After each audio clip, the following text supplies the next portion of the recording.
Hello everyone! In this video, I'll guide you on how to fix Steam error code E43 quickly and effectively so you can get back to your games without any interruptions.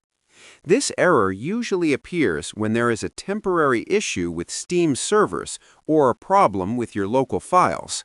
First, restart your computer and relaunch Steam to clear any temporary glitches. Next, check your internet connection and make sure it is stable. Try restarting your router or switching networks if possible.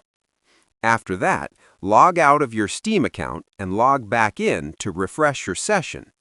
You should also verify the integrity of your game files by going into Steam Library, right-clicking the game, selecting Properties, and running the verification process. Another helpful step is to clear Steam download cache from Settings and restart Steam again. Finally, make sure your Steam client is updated to the latest version available.